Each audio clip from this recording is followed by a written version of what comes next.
अब तक आपने देखा कि उस अजीब से दिखने वाले जादूगर चिराग की आंखों से एक ऐसी भयानक रोशनी निकली जिसने मेले में उपस्थित सभी लोगों को बेहोश कर दिया।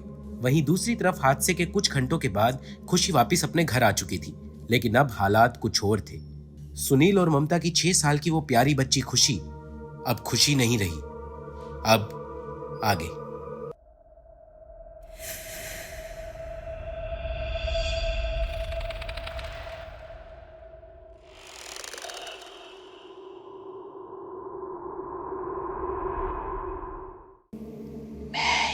तुम्हें अपने साथ ले जाने आया हूं। चलो, मेरे साथ चलो। अपनी आत्मा को मेरे हवाले कर दो।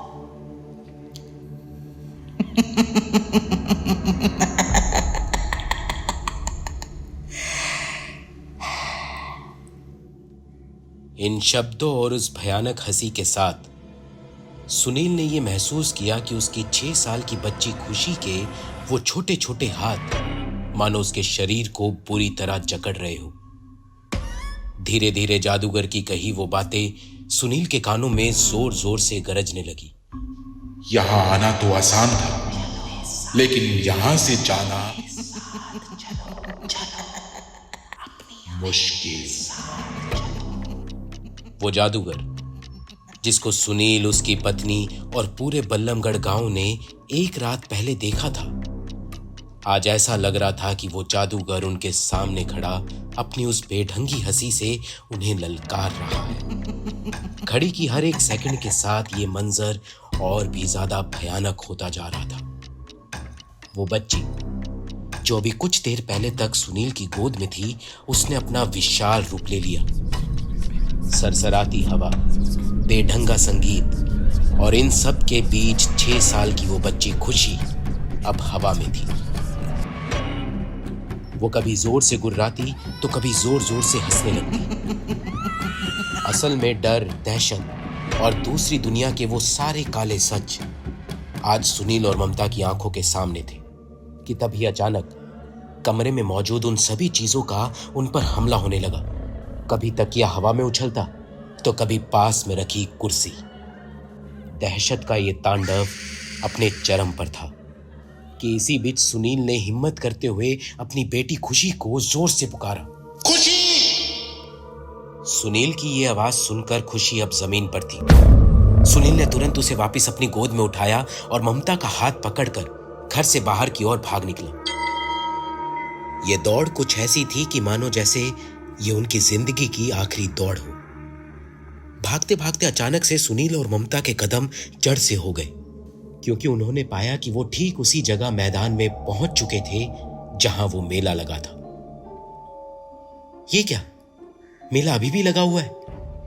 सब कुछ ठीक वैसा ही था जैसा परसों देर शाम था। गांव के सभी लोग उसी उत्साह से मेला घूम रहे हैं। सुनील और ममता के लिए ये सब बहुत हैरान कर देने वाला था। ऐसा लग रहा था कि वो मानो समय में पीछे चले गए हो। अभी ये सारी चीजें उन दोनों के दिमाग में चल ही रही थी कि तभी उनके कानों में एक आवाज आई जिसने उन दोनों को हिला कर रख दिया। ये नहीं देखा तो तुम्हारा जीवन व्यर्थ है। जी हाँ, जादूगर की जादूगरी, ठीक शाम 10 बजे 10 बजे 10 बजे। जादूगर फिर से? सुनील ये सुनकर बुरी तरह घबरा गया। उसने देखा कि जादूगर को देखने के लिए धीरे धीरे पूरा बल्लमगढ़ उमड़ गया। लोगों की भीड़ से खचाखच भरा हुआ वो मैदान अब जादूगर के आने का इंतजार करने लगा। इधर अपने मन में चल रहे सभी सवालों और पहेलियों को सुलझाने के लिए आखिरकार एक बार फिर सुनील अपनी पत्नी और खुशी के साथ जादूगर की जादूगरी देखने के लिए पहुंचा। घड़ी के कांटों ने दिशा बदली और वक्त था 10:30। ये नहीं देखा तो तुम्हारा जीवन व्यर्थ है। तालियों की गड़गड़ाहट के बीच जादूगर चिराग अब स्टेज पर था। वही बेढंगा शरीर, काले कपड़े और खून से भरी गहरी लाल आंखें जिसने लोगों को सन्न कर दिया। अब लगभग सभी चीजें ठीक वैसी ही चल रही थी जैसे 14 अक्टूबर 1987 को हुआ था। जादूगर चिराग की हंसी, उसकी विचित्र आवाज और लोगों का जादूगर से सहमना सब कुछ लगभग बिल्कुल वैसा ही था।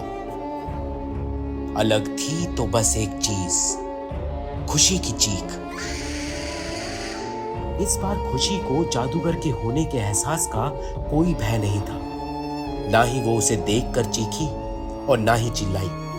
वो बस बैठी उसे घूर रही थी और इतनी ही देर में जादूगर की आंखों से वो गहरी रोशनी निकली जिसने सभी को बेहोश कर दिया और सन्नाटे की चादर ने एक बार फिर से पूरे बल्लमगढ़ को ओढ़ लिया।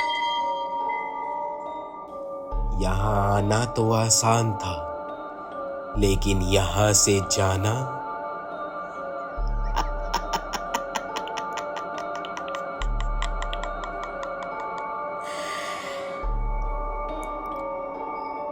छोटे छोटे कदमों के साथ खुशी अपनी जगह से खड़ी होकर सीधा जादूगर की ओर बढ़ने लगी, मानो जादूगर चिराग ने खुशी को अपने वश में कर लिया हो।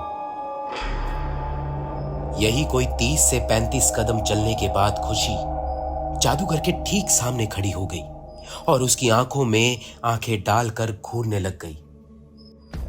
अब जहां जादूगर खड़ा था वहां जमीन पर कुछ बेहद अजीब और बेढंगी सी आकृतियां बनी हुई थी। मेरी आंखों में देखो, जादूगर ने एक मोमबत्ती ठीक सामने रखते हुए बोला और उसने अपने दूसरे हाथ से एक शीशा खुशी के चेहरे के सामने कर दिया। ओम हेम हे क्लेम ग्लूम फट स्वाहा।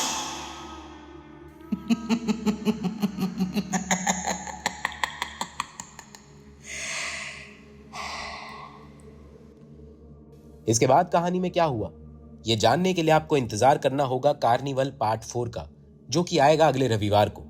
और अगर ये कहानी अच्छी लगी तो हमारे चैनल किस्सा को सब्सक्राइब करें, कमेंट करें और अपने दोस्तों के साथ कहानी को शेयर जरूर करें।